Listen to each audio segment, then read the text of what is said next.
Hello friends, कैसे हो सभी लोग। उम्मीद करते हैं सब लोग बहुत अच्छे होंगे, बढ़िया होंगे और अच्छे से पढ़ाई कर रहे होंगे। हरीश अकेडमी में आपका स्वागत है। और हम लोग इंडियन पॉलिटी का चैप्टर नंबर 6, एम लक्ष्मीकांत का चैप्टर नंबर 6 कर रहे हैं, स्टार्ट कर दिए थे, दैट इज सिटीजनशिप। ठीक है, नागरिकता के बारे में हम लोग बहुत अच्छे से पढ़ रहे थे।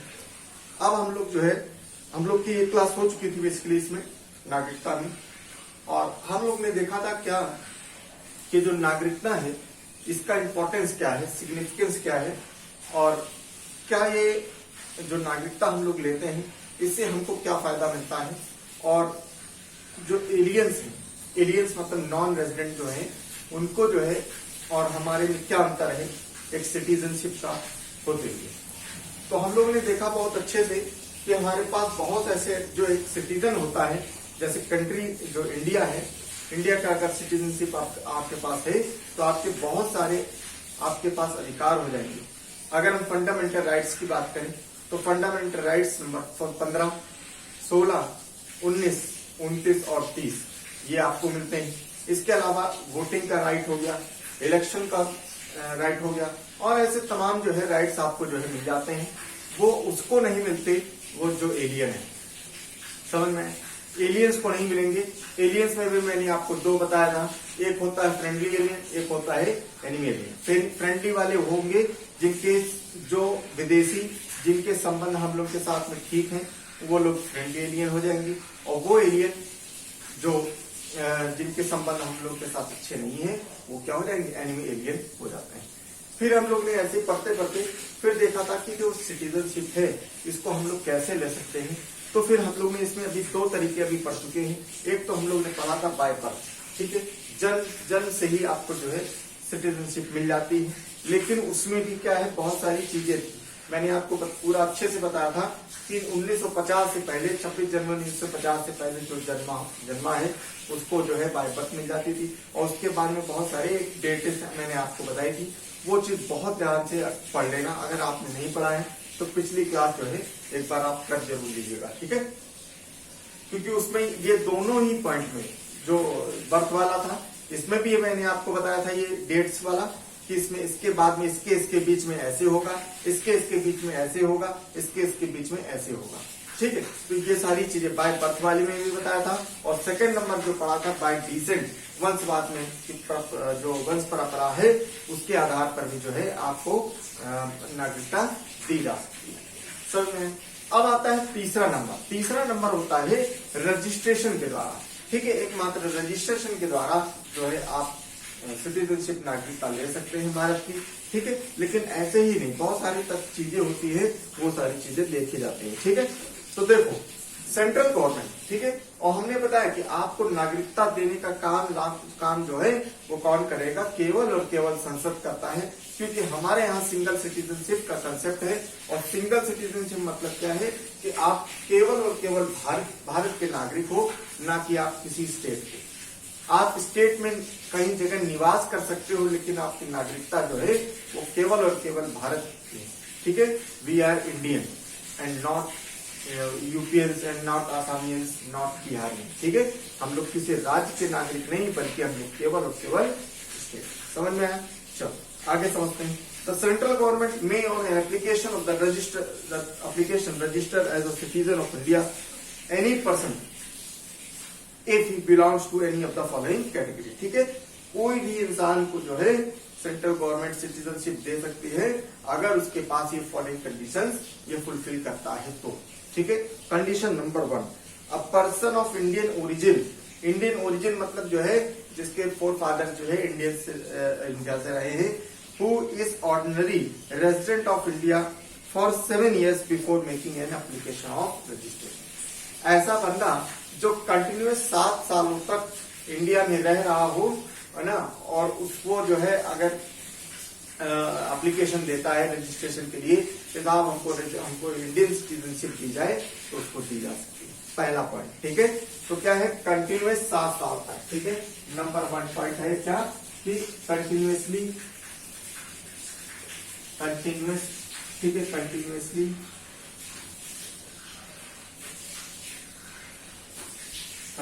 जो है 7 इयर्स तक जो है 7 इयर्स तक रहता, ठीक है, इन इंडिया,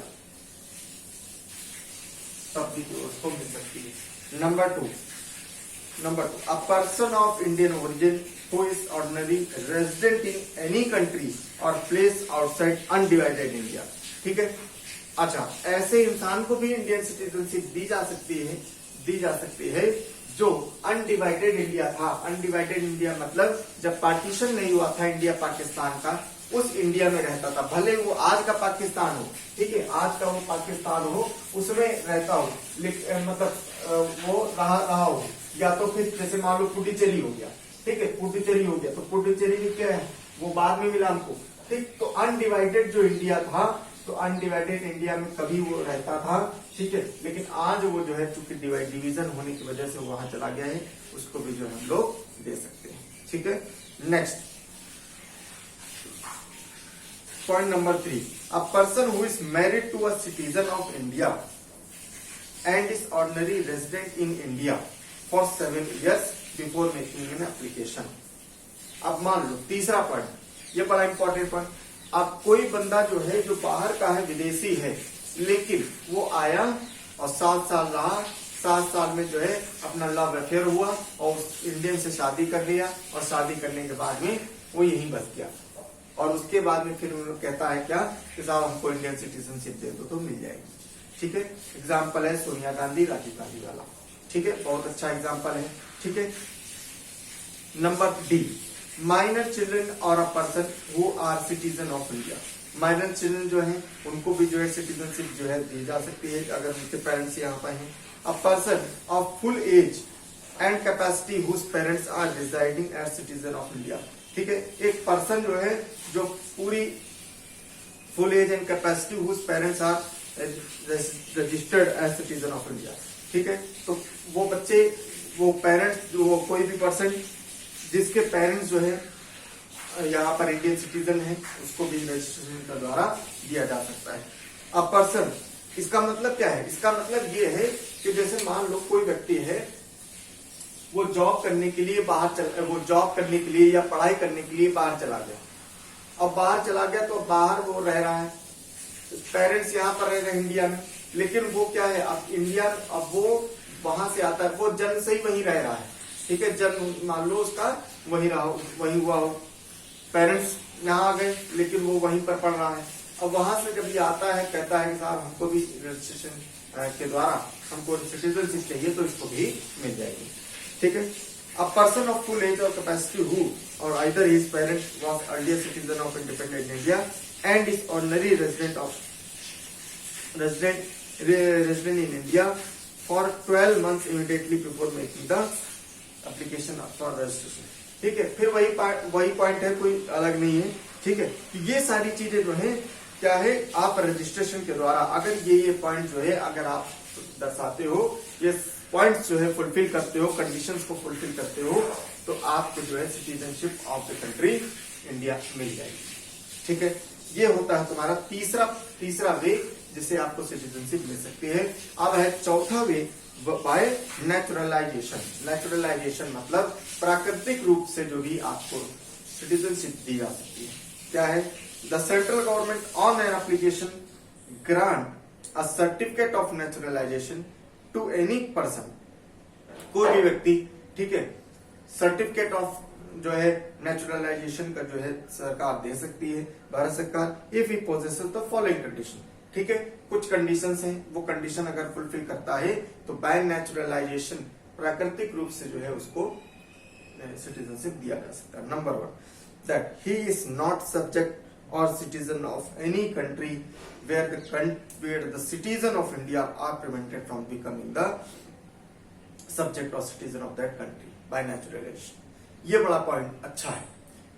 इसमें बोला गया है कि हम नेचुरलाइजेशन का जो प्रोसेस है वो सरकार आपको नागरिकता दे सकती है नेचुरलाइजेशन प्रोसेस से, लेकिन हम उनको नेचुरलाइजेशन प्रोसेस से सिटीजनशिप नहीं देंगे उन देश के नागरिकों को जिनके यहां हम लोग नेचुरलाइजेशन के प्रोसेस से नागरिकता नहीं ले सकते। भाई जैसे का तैसे वाला रूल, ठीक है। अगर कोई ऐसा देश है, जैसे फॉर एग्जाम्पल छोटा सा एग्जाम्पल लेते हैं, जैसे यूएसए है, अगर यूएसए में कोई इंडिया का बंदा जाता है और उसको इंडिया के बंदे को नेचुरलाइजेशन, ठीक है, नेचुरलाइजेशन के द्वारा सिटीजनशिप नहीं दी जा सकती। तो यूएसए का बंदा जब हमारे यहाँ इंडिया में आएगा तो ये कहता है, अगर यूएसए वाला कहता है क्या कि हमको सिटीजनशिप दे दो नेचुरलाइजेशन के द्वारा, तो नहीं, तुमको भी नहीं मिलेगी। जब हमारे बंदे को नहीं दे रहे हो तो हम तुमको कैसे दे दें, ठीक है। इस वजह से तो पहला process. Second, that if he is the citizen of any country he undertakes to renounce the citizenship of that country in the event of application for the Indian citizen being accepted। ठीक है, ये बड़ा important point इसमें बोला है कि अगर कोई बंदा कहता है कि साहब, कोई बंदा फॉरेन का बंदा आ जाता है, ठीक है, यूएसए का ही मान लो बंदा आया, और यूएसए का बंदा आने के बाद में कहता है साहब हमको इंडियन सिटीजनशिप दे दो, ठीक। अच्छा, इंडिया में क्या है, सिंगल सिटीजनशिप का कंसेप्ट है। आप अगर इंडियन सिटीजनशिप हो आप तो अगर दूसरे देश के सिटीजनशिप आप नहीं ले सकते हो। ये बंदा आया, अब इसको डर था कि साहब पता चला ना हम यहाँ के रहे ना वहां के रहे, ठीक, तो इसने अंडर राइटिंग दिया कि साहब जैसे ही हमको इंडियन सिटीजनशिप मिल जाएगी तुरंत हम ये वाली अपनी सिटीजनशिप हटा देंगे, ठीक है, त्याग देंगे। कौन सी, दूसरे देश की हम त्याग देंगे जैसे ही हमको इंडियन सिटीजनशिप मिल जाएगी। तो इस आधार पर भी जो है इंडियन सिटीजनशिप बाय नेचुरलाइजेशन दी जा सकती है, ठीक है। Number 3, that he is either resided in India or been in the service of government in the India, or partly the one and partly the other throughout the period of 12 months immediately preceding the date of application। ठीक है, ऐसे बंदे को भी जो है हम लोग नेचुरलाइजेशन के द्वारा दे सकते हैं। जैसे मान लो कोई बंदा बाहर का है लेकिन वो फॉरेन कंट्री के द्वारा जो है दूत के बन के आया है और दूत बन के जो है यहाँ सेवा कर रहा है, ठीक है, डिप्लोमेट्स की तरह यहाँ पर सेवा कर रहा है भारत सरकार में, ठीक है। और भारत सरकार में करने के लिए जो है अगर भारत सरकार में ही कर रहा है या तो उसमें डिप्लोमेट्स के थ्रू आया है, तो उस कंडीशन में भी उसको जो है 12 महीने तक कंटिन्यूस जो है एप्लीकेशन देने से पहले 12 महीने तक ये कम से कम काम करेगा तो जो है इसको दी जा सकती है, ठीक है। और फिर उसके बाद में फिर क्या है, he is having a good character, ठीक है, ये सब चीजें हैं भाई। उसका कैरेक्टर अच्छा होना चाहिए, कैरेक्टर ढीला नहीं होना चाहिए, है ना। That he has an adequate knowledge of language, हाँ ये बड़ा important point, he has an adequate knowledge of language specified in the 8th schedule of the constitution. ये बड़ा इंपॉर्टेंट पॉइंट, हमारी एक अनुसूची है 8th शेड्यूल, उसमें लैंग्वेजेस का बारे में दे रखा है, तो उसमें कई सारी लैंग्वेज है। अब क्या होता है, बहुत लोग सिटीजनशिप लेने के लिए क्या करते हैं, भारत आते हैं और भारत आके रहते हैं, और रहने के बाद में क्या होता है कि 8th शेड्यूल में जो भी भाषाएं दे रखी है उनमें से एक भाषा सीख लेता है, एक भाषा, 2 भाषा, 3 भाषा, कोई भी सीख लेता है, और सीखने के बाद में जो है वो एक एप्लीकेशन दायर करता है कि साहब हमको सिटीजनशिप दिया जाए, ठीक, तो उसके आधार पर भी जो है दिया जा सकता है, ठीक। तो ये हो गया तुम्हारे 4 मेथड। अब आता है 5वां method, that is for taking the citizenship of India, ठीक है। 5वां मेथड है क्या, by incorporation of the territory. Incorporation of territory मतलब कि जैसे ये भारत है, और ये भारत में क्या हुआ कि अगर मान लो कोई पार्ट जो है बाहर विदेश का पार्ट है, इस विदेश का पार्ट जो है इंडिया ने एक्वायर कर लिया, अपने उसमें ले लिया, ठीक। जैसे ये पाकिस्तान का एक भाग या पूरा पाकिस्तान अपने भाग में ले लिया, तो जैसे ही जो भाग इंडियन टेरिटरी में आ जाएगा तो वो सारा के सारे लोग जो है कहलाएंगे क्या, उनको इंडियन सिटीजनशिप मिल जाती है, ठीक है। तो वो सारे लोग क्या हो जाएंगे, इंडियन सिटीजनशिप में आ जाएंगे, ठीक है। नेक्स्ट, इनको हम लोग वो कहेंगे, if any foreign territory becomes a part of India, the government of India specifies the person who among the people of the territory shall be the citizen of India. Such a person became the citizen of India from the notified date, उसी तारीख से, ठीक है, notified date, उसके पहले से नहीं। For example Puducherry became a part of India. The government of India issued the citizenship Pondicherry order 1962. 1962 में हुआ था, 1962 अंडर द सिटीजनशिप एक्ट 1955। समझ में आया? ठीक है, नेक्स्ट। और छठा तरीका क्या है? Special provision to citizenship of person covered by Assam accord. ठीक है, असम अकॉर्ड। अच्छा, ये वाला पॉइंट जो है बहुत इंपॉर्टेंट है, क्योंकि लेकिन अच्छे एग्जाम में, ठीक है, जैसे मैंने बताया यूपीएससी लेवल में ही आपको पूछा जाएगा, उसमें ज्यादा नहीं पूछा जाएगा, लेकिन आप समझ लो। ठीक है, असम अकॉर्ड का एक मैटर है, ठीक है, ऐसा असम अकॉर्ड का मैटर है, इसको बहुत ध्यान से सुनना। ठीक है, इसको बहुत ध्यान से समझना। अगर ये समझ गए ना तो आपको जो सीएए का मैटर है ना वो भी आपको समझ में आएगा, वो भी मैं आपको बताऊंगा। ठीक है, क्या मैटर है? देखो असम अकॉर्ड में क्या हुआ, असम अकॉर्ड में देखो हुआ क्या कि जब आपको याद होगा, जैसे जो ये इंडिया है, ठीक है, ये इंडिया है, ठीक, और यहां पर क्या था, यहाँ बांग्लादेश है। ठीक, अभी बांग्लादेश जो है ये देश के बाहर, ठीक, ऐसे मान के चलो, ऐसे ये बांग्लादेश है। तो ये बांग्लादेश जो है, बांग्लादेश के पहले क्या था, ये ईस्टर्न पाकिस्तान था। ठीक है, ईस्टर्न पाकिस्तान था, बहुत ध्यान से सुनिए। ठीक, ये पाकिस्तान जो मेन पाकिस्तान ये है ना, और ये है ईस्टर्न पाकिस्तान 1971 से पहले। ठीक, अब क्या हुआ 1971 में, देखो, अच्छा यहीं पर जो बांग्लादेश है यहीं पर असम है। ठीक है, यहीं पर असम है। अब देखो बहुत ध्यान से समझना, हुआ क्या कि 1971 में जब इंडिया ने जो है अटैक किया, वार की, सॉरी पाकिस्तान जो है, पाकिस्तान और इंडिया का जो बवाल होता है, उसके बाद में फिर क्या हुआ, इंडिया से तो बवाल हुआ, और यहां से ये लोग पाकिस्तान, ये जो ईस्टर्न पाकिस्तान था उस समय, तो ये लोग क्या कर रहे थे, ये लोग इस एक सेपरेट स्टेट जो है, सेपरेट स्टेट मतलब बांग्लादेश की जो है डिमांड कर रहे हैं। ठीक, तो जो लोग डिमांड कर रहे थे उसके लिए क्या हुआ कि ये पाकिस्तान ने सेना भेजी, और सेना भेज के जो है मतलब खड़े सामने गोली मारवाया था। ठीक है, मतलब बहुत नरसंहार हुआ था उस कंडीशन में। ठीक है, बहुत ज्यादा नरसंहार हुआ था। ठीक, क्योंकि ये जो लोग उसके खिलाफ आवाज उठा रहे थे उसको जो है मरवा दे रहा था। ठीक, अब क्या हुआ, तो जब ये मरवा रहा था तो हुआ क्या कि बहुत लोग ऐसे थे यहाँ से ईस्टर्न पाकिस्तान से कि वो भाई पाकिस्तान में नहीं मिलना चाह रहे थे, और वो चाह रहे थे कि बांग्लादेश हमको एक नया राज्य मिल जाए, नया कंट्री मिल जाए बांग्लादेश। तो ये लोग क्या हुआ, बचने के लिए, और बहुत लोग जो है वहां से पाकिस्तान, ईस्टर्न पाकिस्तान में भी रहना नहीं चाह रहे थे, वो सोच रहे थे कि हम इंडिया में आ जाएं। ठीक, तो क्या हुआ कि मतलब इतनी लार्ज स्केल में यहाँ के लोग ये कहाँ जाते हैं, क्योंकि इनके साथ में जो है ज्यादातर ये जो, अच्छा इधर क्या है, नॉर्थ ईस्टर्न स्टेट है, इधर। ठीक, नॉर्थ ईस्टर्न स्टेट है, बहुत सारे है ना, मणिपुर हो गया, त्रिपुरा हो गया, है ना, अरुणाचल प्रदेश, ये सब लोग हैं, और असम भी है। तो इसमें क्या हुआ, इस ईस्टर्न पाकिस्तान की मैक्सिमम पॉपुलेशन, बहुत ज्यादा पॉपुलेशन जो है नॉर्थ ईस्ट स्टेट में चली गई, और नॉर्थ ईस्ट में भी नहीं, सबसे ज्यादा नॉर्थ ईस्ट में से सबसे ज्यादा गई किसमें, असम में।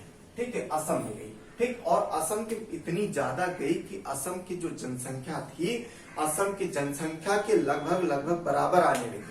इतनी जनसंख्या का पलायन हो गया, कहां से, ईस्टर्न पाकिस्तान से असम के अंदर। अब दिक्कत ये हुई, अब जैसे ही असम के अंदर भाई गया, सिंपल सी बात है, आप एक मैं छोटा सा एग्जांपल ले रहा हूं, उससे आपको समझो। ठीक है, या तो यही समझो भाई, देखो असम के जो लोग थे, अब इनको ये बात का डर सताने लगा कि साहब अगर ये लोग हमारे टेरिटरी में आ जाएंगे तो हमारे रिसोर्स पर ये लोग ऑक्यूपाई कर लेंगे, रिसोर्स पर कब्जा कर लेंगे, भाई हमारी राजनीति पर कब्जा कर लेंगे। ठीक, ये लोग अपने तरीके से चलाएंगे हर चीज। भाई सिंपल सी बात है, अगर 10 किलो अनाज है आपकी फैमिली में, 10 भाई 4 लोग रहते हैं, 10 किलो अनाज है, तो भाई अपने हिसाब से बढ़ जाएगा, आराम से सबका पेट भी भर गया और 2 किलो अनाज बच भी गया। अब पता चला कि 4 लोग और आ गए कहीं से, और वो आ गए तुम्हारे यहाँ रहने के लिए हमेशा परमानेंटली, तो फिर दिक्कत नहीं होगी। तो फिर वो अब क्या होगा, 4 नहीं 8 लोगों में डिवाइड होगा। अब बचना तो दूर, आपके पेट भरना भी जो है मुश्किल हो जाएगा।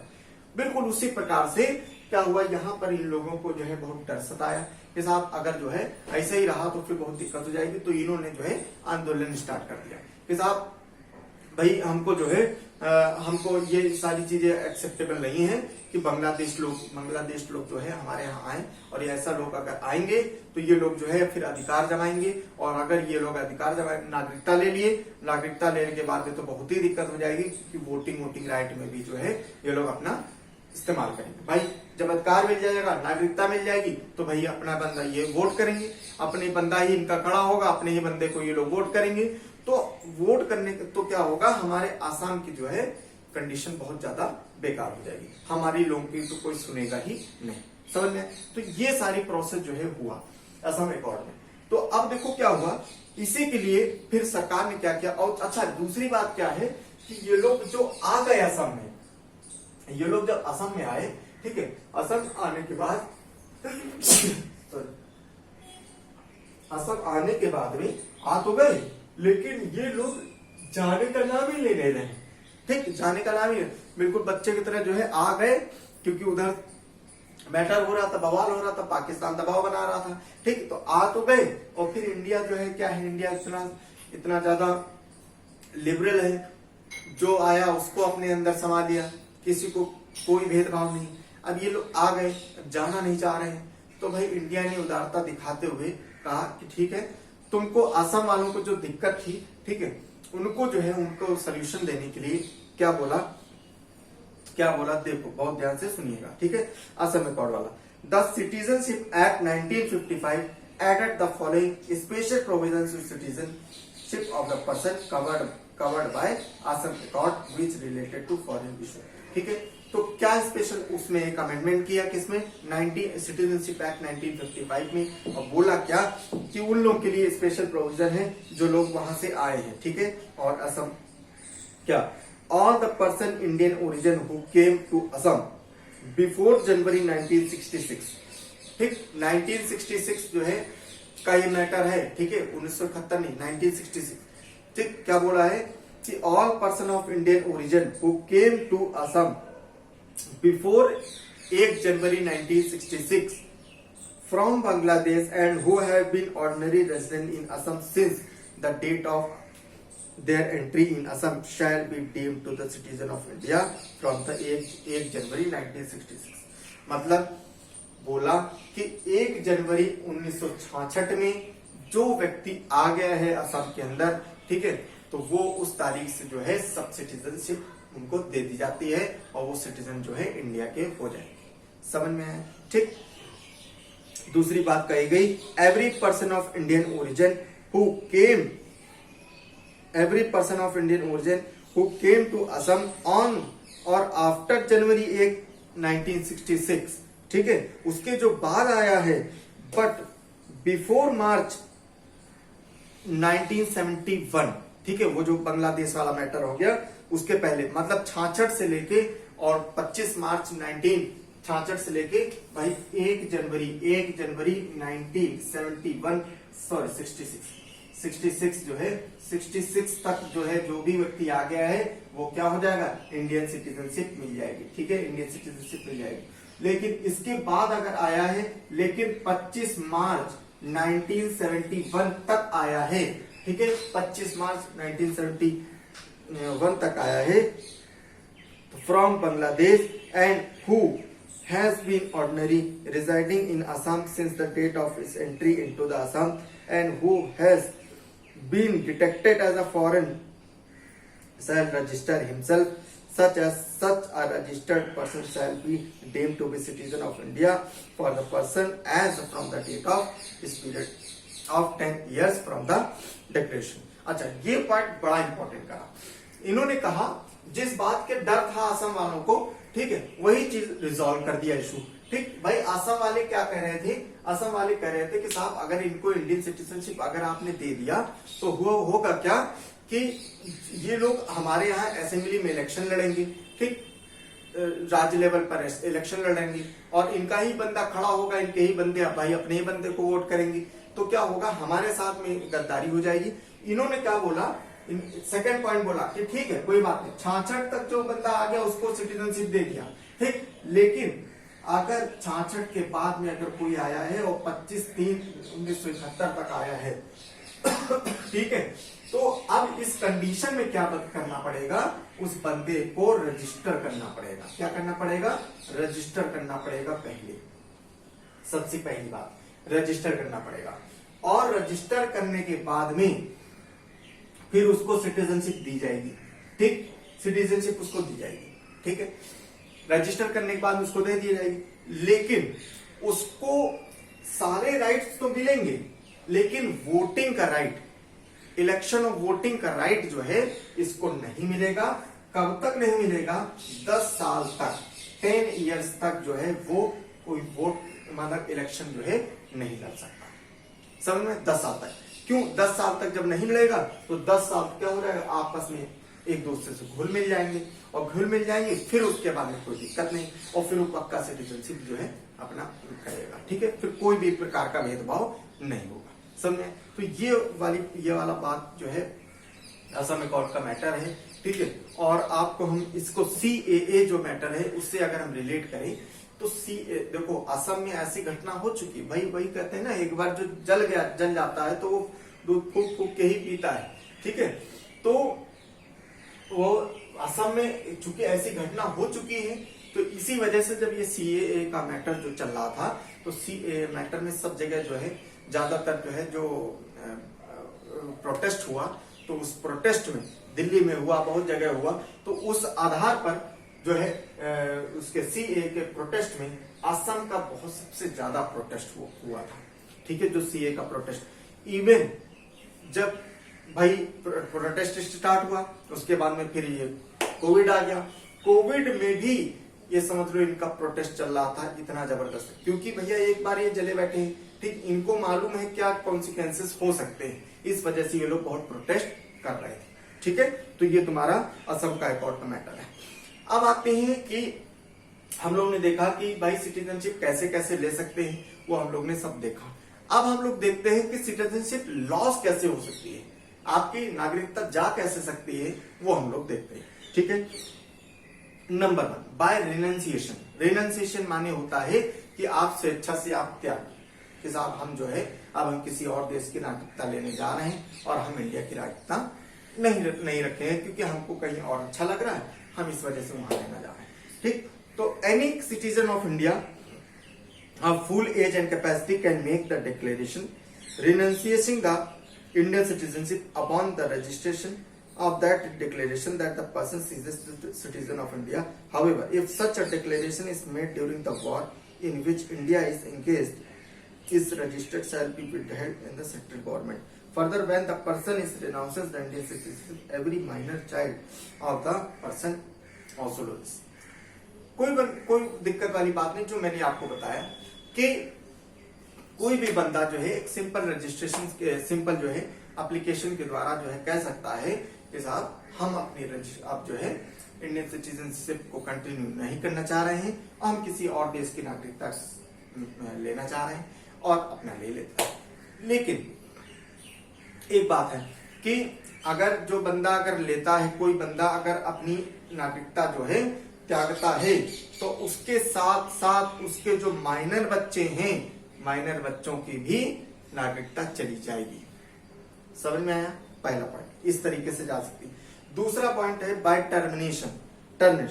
When an Indian citizen voluntary consciously knowingly without duress undue influence confluence acquire the citizenship of another country, his Indian citizen automatically terminates. मैंने आपको ये बहुत बार बताया है क्या कि टर्मिनेशन, अगर कोई भी बंदा बिना बताए, बिना जांच पड़ताल कराए कोई दूसरे देश की नागरिकता ले लेता है, और इंडिया को मालूम चलता है कि साहब इसने जो है नागरिकता किसी और देश के लिए है, तो इंडियन सिटीजनशिप ऑटोमेटिकली टर्मिनेट हो जाती है। ठीक है, नेक्स्ट तीसरा डेप्रीवेशन। तीसरा पॉइंट है deprivation. It is compulsory termination of Indian citizenship by the central government. Compulsory termination होता है ये। ठीक है, क्या कैसे? इफ कौन कौन सी कुछ कंडीशंस होती हैं। If the citizen has obtain the citizen bye fraud, किसी व्यक्ति ने फ्रॉड के द्वारा जो है अगर सिटीजनशिप एक्वायर करी, भाई देखो, फ्रॉड मतलब क्या है कि अगर मान लो कोई बंदा आया है, रजिस्ट्रेशन के द्वारा उसने दिखाया है, रजिस्ट्रेशन के द्वारा दिखाया है, तो और उसने जो है रजिस्ट्रेशन के द्वारा सिटीजनशिप लिया है, जो पर्टिकुलर डॉक्यूमेंट्स उसको लगाने थे वो उसने गलत डॉक्यूमेंट लगा दिया, फ्रॉड कर लिया, और फ्रॉड के द्वारा जो है सिटीजनशिप बन गया। लेकिन बाद में पता चलता है कि इसने डॉक्यूमेंट जो लगाया था फ्रॉड था, तो इसको जो है फोर्सफुली इसको टर्मिनेट कर दिया जाएगा। ठीक है, फोर्सफुली टर्मिनेट कर दिया गया। ठीक है, अच्छा एक पॉइंट मैं आपको बता रहा हूं कि फ्रॉड कैसे हो सकता है, कैसे होता था, और कैसे जो आतंकवाद जो है हमारे यहाँ भारत में जो फैल रहा था वो कैसे हो रहा था। एक बात और बहुत ध्यान से सुनना, एक आपको बहुत इंटरेस्टिंग बात समझा रहे हैं। ठीक है, आपको शायद मालूम नहीं होगा। ठीक है, बहुत इंटरेस्टिंग बात बताने जा रहे हैं, मजा आ जाएगा आपको सुन के और बड़ा आश्चर्य भी होगा। ये हमारा भारत है, ठीक है, ठीक है, और ये हमारा जो है ये जम्मू कश्मीर वाला ये सिस्टम है। ठीक है, आपको मालूम होगा, कई बार ये चीज आपने पढ़ा भी होगा कि साहब हमारे यहाँ सिंगल सिटीजनशिप का है, और हमारे यहाँ पूरे देश में जो भी चीजें लागू होती हैं वो पूरी संपूर्ण पूरे देश के लिए होती हैं। लेकिन हमेशा हमेशा के लिए हम लोग एक बात जरूर लिखते थे हमेशा, कि ये जो भी कानून है वो पूरे संपूर्ण भारत के लिए समान है सबके लिए, लेकिन एक्सेप्शन जम्मू एंड कश्मीर 370। ठीक, 370 जम्मू कश्मीर की जो है बात हमेशा एक्सेप्शन में रखते थे, क्योंकि जम्मू कश्मीर का कंडीशन बिल्कुल अलग हुआ करती थी। जम्मू कश्मीर में क्या होता था, जम्मू कश्मीर एक ऐसा राज्य जहां पर जो है खुद का उनका संविधान भी था। ठीक है, वो खुद का भी संविधान था और वो खुद की नागरिकता भी उनकी थी। ठीक है, जम्मू कश्मीर की जो है नागरिकता थी। ठीक है, तो इसका मतलब क्या है, हमारे यहाँ तो भाई सिंगल सिटीजनशिप की बात होती है, लेकिन जम्मू कश्मीर के खुद की नागरिकता, इसका मतलब क्या हुआ, तो डुअल सिटीजनशिप हो गई। ठीक, ये सिस्टम था। ठीक, अब देखो हुआ क्या क्या हुआ करता था। ठीक है, क्या क्या हुआ करता था कि सबसे बुरी बात ये हुआ करती थी, कैसे कैसे आतंकवाद हुआ करता था, बहुत ध्यान से सुनना। जैसे जम्मू कश्मीर में, ठीक है, जम्मू कश्मीर में कोई भी व्यक्ति, ठीक है, कोई भी व्यक्ति अगर मान लो कोई लड़की है, ठीक है, कोई लड़की है, इस लड़की से कोई बंदा जैसे आया, ठीक है, कोई बंदा आया, जैसे पाकिस्तान से कोई बंदा आया, ठीक, और उसने जो है उसने इस लड़की से शादी कर ली। ठीक, इस लड़की से शादी कर लिया, तो जैसे ही इसने शादी कर लिया तुरंत ही इस बंदे को बिना किसी रजिस्ट्रेशन किसी भी चीज से नहीं, इस बंदे को भारत की नागरिकता मिल जाएगी। किसको मिल जाएगी, भारत की नागरिकता मिल जाएगी। किसको, इस बंदे को, जो बंदा पाकिस्तान से आया है। ठीक, अब वो पाकिस्तान से, अब इसी कंडीशन पर देखो, ये छोटी सी बात नहीं है, ये बहुत बड़ी बात है। अब ये क्या हुआ, ये बंदा मान लो क्या, पाकिस्तान अपने जो है स्पाई भेज रहा है, अपने जासूस भेज रहा है इसी आधार पर, और इसी आतंकवादी भेज रहा था। क्या करा उसने, वो बंदा आतंकवादी को भेजा, और भेजा यहाँ पर जो है बहला फुसला के फोर्सफुली किसी लड़की से शादी कर लिया, और लड़की से शादी करने के बाद में इसको नागरिकता मिल गई। अब नागरिकता मिल गई तो अब ये पूरे देश में कहीं घूम रहा, बढ़िया, कोई दिक्कत नहीं, पूरे देश में आराम से घूमता रहेगा, और घूमते घूमते अपने जो उसकी मंशा है उसको फुलफिल करेगा। तो कहने का मतलब है ये बहुत ही इम्पोर्टेंट ये पॉइंट है, और ये पॉइंट अब जो है ये खत्म कर दिया गया है। समझ में, अब ये खत्म हो गया, जब से ये 370 वाला सिस्टम है तब से ये खत्म हो गया कि अब कोई ऐसा बनता जो है जो आके यहाँ शादी करेगा, उसके बाद में ऐसा कुछ नहीं है। ठीक है, और वैसे भी एनिमी एलियन है ये। ठीक है, एनिमी एलियन भी है, लेकिन कौन से एनिमी एलियन है, पाकिस्तान। ठीक है, तो ये सब तुम्हारा हो जाएगा पहला पॉइंट। दूसरा पॉइंट है डेप्रिवेशन, कैसे इसको हटा सकते हैं कि a citizen has shown disloyalty to the constitution of India, हमारे भारत के संविधान के साथ में जो है डिसलॉयल हुआ है। ठीक है, अपमान किया है, ठीक है, डिसलॉयल्टी दिखाया है, इस वजह से भी जो है संसद उसकी जो है नागरिकता को त्याग उसकी हटा सकता है, टर्मिनेट कर सकता है। सिटीजन हैज अनलॉफुली ट्रेडेड और communicated with the enemy during the war, हमारा वॉर किसी देश के साथ चल रहा है और हमारा कोई सिटीजन जाता है, उसके साथ में वो बैठता है, उठता है, और यहाँ की सारी चीजें बताता है। ठीक, तो क्या है ये तो दुश्मन के साथ, दुश्मन के जैसा व्यवहार कर रहा है, तो जिसकी वजह से इसको भी जो है रहने का कोई अधिकार नहीं है, सरकार जो है इसको तुरंत बाहर करेगी। ठीक है, उसकी जो है नागरिकता जो है कैंसिल कर देगी। The citizen has within 5 years after the registration or naturalisation been imprisoned in any country for 2 years and. ठीक है, मतलब कोई बंदा अगर रजिस्ट्रेशन नेचुरलाइजेशन से आता है 2 साल के अंदर ही उसको जो है भाई सजा हो जाती है, 2 साल से ज्यादा की सजा हो जाती है। ठीक है, 5 years के अंदर ही उसको सजा हो जाती है, 2 साल से ज्यादा। 2 साल से ज्यादा मतलब क्या है, उसने कोई भाई गंभीर घटना घटित करी है जिसकी वजह से उसको इतनी बड़ी सजा मिली है, तो इस कंडीशन में भी सरकार उसको जो है नागरिकता हटा सकती है। The citizen has ordinary resident of India out of India for 7 years continuously. कोई बंदा 7 साल से ज्यादा, कोई पर्टिकुलर 7 साल से ज्यादा कहीं दूसरे देश में अगर रह रहा है, लेकिन विदाउट एनी रीजन, कोई रीजन है तब तो कोई बात नहीं। ठीक है, रीजन मतलब क्या है, जैसे मान लो कहीं पढ़ाई करने गया, ठीक है, कोई पढ़ाई करने गया है, कोई नौकरी करने गया है, कोई बिजनेस करने गया है, तो ये रीजंस है। ठीक है, ये रीजंस है, तो इसमें रीजन है पर्टिकुलर, तो यहाँ कोई दिक्कत नहीं। लेकिन अगर तुम जा रहे हो और कोई पर्टिकुलरली ऐसे ही घूम रहे हो, ऐसे ही रह रहे हो वहां पर, तो फिर जो है आपकी नागरिकता जा सकती है। ठीक है, ये तुम्हारा जो है लॉस ऑफ सिटीजनशिप की बात हुई है। अब आते हैं हम लोग सिंगल सिटीजनशिप के बारे में। सिंगल सिटीजनशिप हमारे देश का जो है कंसेप्ट है सिंगल सिटीजनशिप के द्वारा। ठीक है, और इसके बारे में क्या समझाना, थोड़ी बातें समझना चाहो तो समझ लो। Indian constitution is a federal and in से dual polity centre and state. ठीक है, नेचर हम लोग का कैसा है, फेडरल का है, लेकिन हम लोग क्या है, हम लोग यूनियन है। ठीक है, हम लोग यूनियन है, लेकिन नेचर कैसा है, क्योंकि सेंटर और स्टेट दो हैं हम लोग, क्या दोनों जगह जो है सरकारें बनती है। ठीक है, तो लेकिन it provide only single citizenship, that is the Indian citizen. The citizens in India owe allegiance only to the union. ठीक है, हम लोग जो है यूनियन को जो है वो करते हैं। ठीक, there is no separate citizenship. The other federal state like USA, Switzerland, ये सब चीजें जो होती है वहां पर जो है सेपरेट सिटीजनशिप होती है। मैंने आपको कई बार बताया है कि आपको जो है जैसे यूएसए की अगर बात करें तो यहाँ पर 50 राज्य हैं, तो 50 राज्य हैं, आप राज्य के भी नागरिक हो और आप यूएसए की भी नागरिक हो, तो दोहरी नागरिकता होती है वहां पर। ठीक है, in USA each person is not only the citizen of USA but also the particular state to which he belongs. Thus he owes the allegiance to both and enjoys the dual set of rights, one set confirmed by the national government and another by the state government. ठीक है, वही सारी चीजें।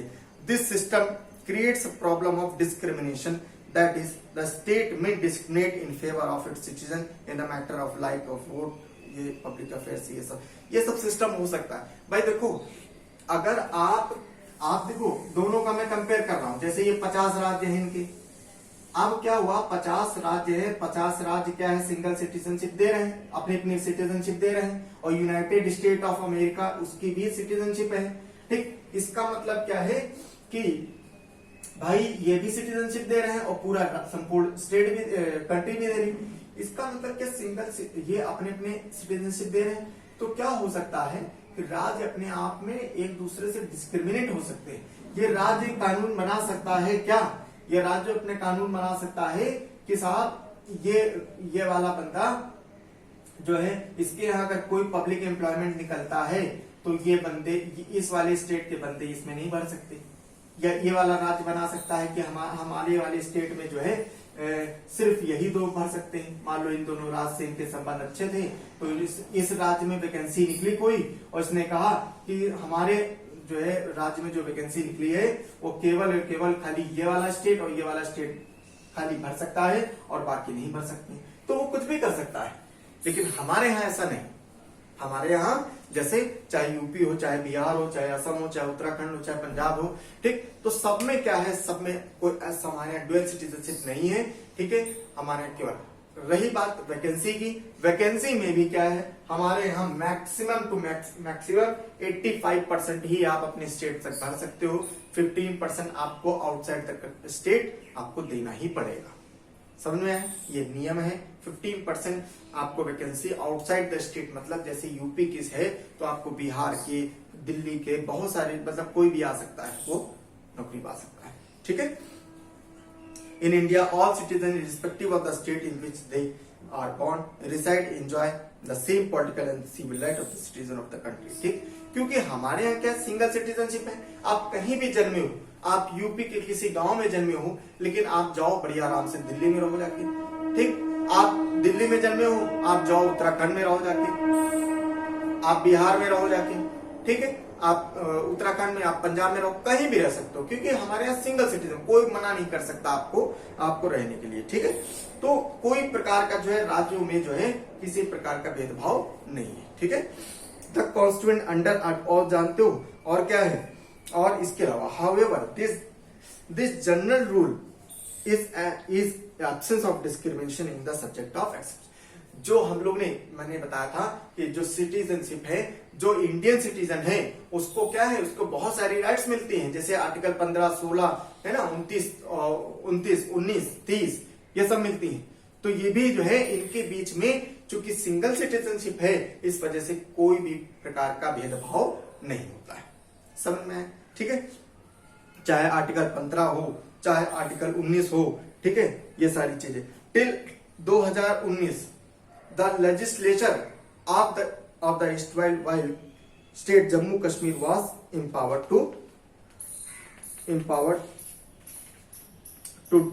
to क्या define the person who was permanent resident of the state. ठीक है, ये सब इतना इंपॉर्टेंट नहीं है। ठीक है, कोई मतलब नहीं है। ठीक है, अब एक ये सारी चीजें हो गई।